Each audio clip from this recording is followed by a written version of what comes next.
Stray dog stops car and begs driver to follow.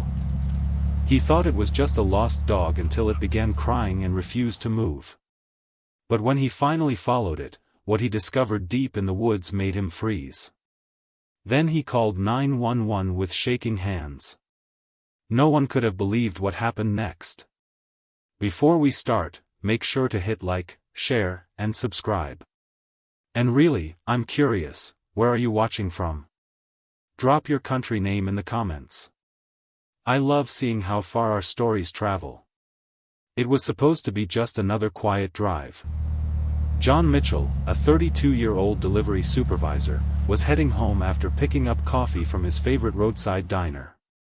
The early morning mist still lingered on the edges of the rural highway, giving the road a silver glow.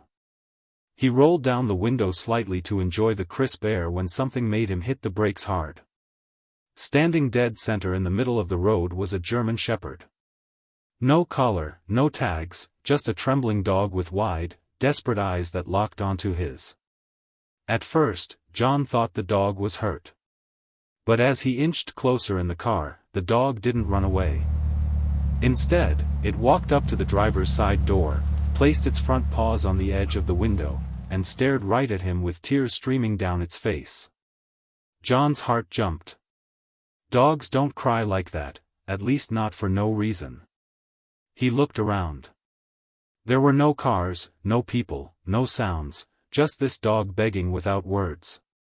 The moment stretched, frozen in time. Then suddenly, the dog dropped down and barked once, then ran ahead a few feet. It stopped, turned, and barked again, urging John to follow. John hesitated. His instinct screamed that this wasn't normal. But something deeper told him the dog wasn't dangerous. It wasn't aggressive. It was desperate. It was asking him, begging him, for help in the only way it knew how. With a deep breath, John put the car in park and stepped out. The crunch of gravel under his boots broke the silence. The dog barked again, pacing a few feet forward, then looking back. That unmistakable look said, "Come with me." He followed. The dog moved quickly, leading John off the main road and down a narrow dirt path that cut into a wooded area. Tree branches reached overhead like tangled fingers. The deeper they went, the more the tension in John's chest grew. This wasn't just some lost pet. He pulled out his phone and began recording. "If anything happens to me," he mumbled, half joking to the camera, "you'll know who led me here." The dog kept glancing back, making sure John was still following. Its pace was fast, but not erratic. It knew exactly where it was going. And that's when John realized, this dog wasn't lost at all. It was leading him straight to something. The woods grew darker as the trees thickened, muffling the sounds of the outside world. John's boots sank slightly into the damp earth with every step. The dog was now silent, its tail low, ears alert, and movements laser-focused. That quiet urgency wrapped around John like a vice. Something was close. Then, through the trees, John spotted it, a small, half-collapsed shack hidden behind overgrown brush. Its roof sagged, one corner completely caved in, and the windows were shattered. The dog ran straight to the door and began scratching frantically, letting out sharp, desperate whines. John's breath caught. He jogged to the door, pushed it open, and was hit by the smell of rot, dust, and damp wood. The sunlight barely pierced through the gaps in the walls. Then he heard it, a faint, high-pitched whimper. Not from the dog. From inside. He stepped carefully into the shadows, heart pounding. And then he saw him, a little boy, maybe 4 years old, curled up on a pile of dirty blankets in the corner. His lips were dry, his skin pale, his eyes half open and unfocused. "Oh my God," John whispered, his voice cracking. The dog ran to the child's side and whimpered, gently licking his hand. John dropped to his knees and pulled out his phone with shaking hands. 911, he said as soon as it connected. "There's a child alone. He's not okay. Please hurry." "Help is on the way," the dispatcher assured him. But John's hands wouldn't stop shaking. He knelt beside the boy, unsure if he should move him. "Hey, buddy," John whispered, trying to coax a response. The child stirred slightly, his lips barely parting. The German shepherd lay beside him protectively, placing its head on the boy's chest as if refusing to leave. John took off his jacket and gently wrapped it around the child. "Just stay with me. Okay? They're coming." As minutes crawled by, flashes of the past surged into John's mind.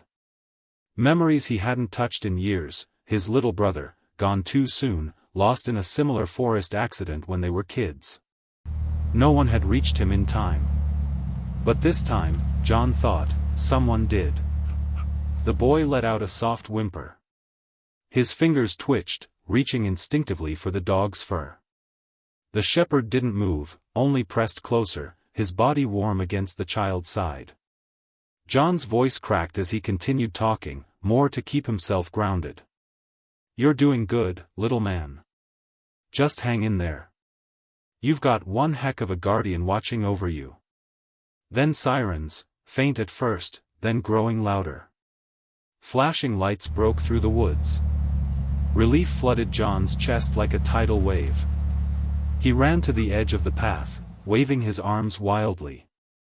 "In here. Hurry." Paramedics rushed in with stretchers and medical gear. As they surrounded the child, the German shepherd didn't move.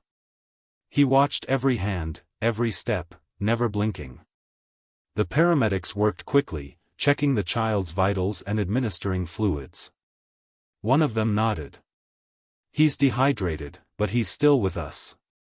John exhaled, finally letting go of the breath he'd been holding.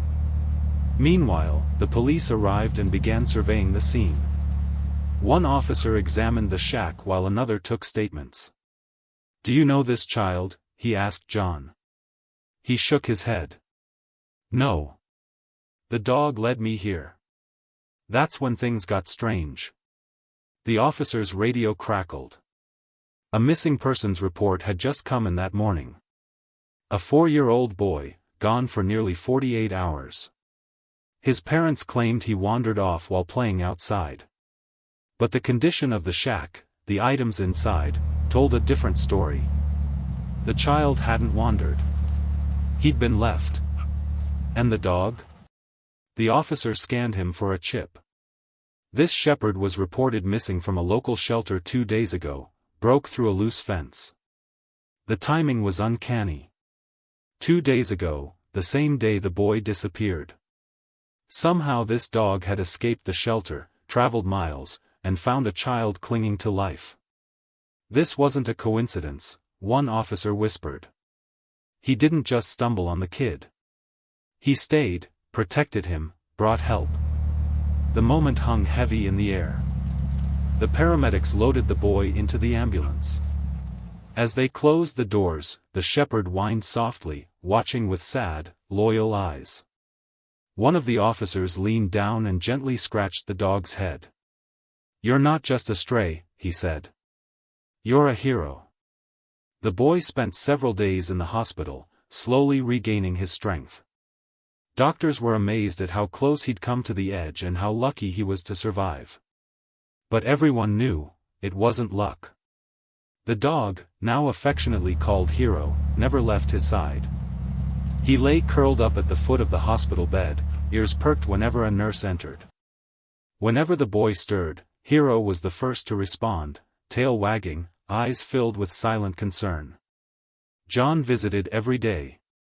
The bond he felt with the boy and the dog was impossible to explain. It was as if fate had placed him on that road at that moment for a reason. "I want to adopt him," he said softly. "If that boy is going to have a future, he deserves to have this dog in it." Child Services agreed. With the boy placed into a loving foster home, Hero was officially adopted, not as a pet, but as family. A video of the rescue went viral. Millions watched, cried, and shared the story. One woman commented, "The dog didn't just save a life. He saved all of us."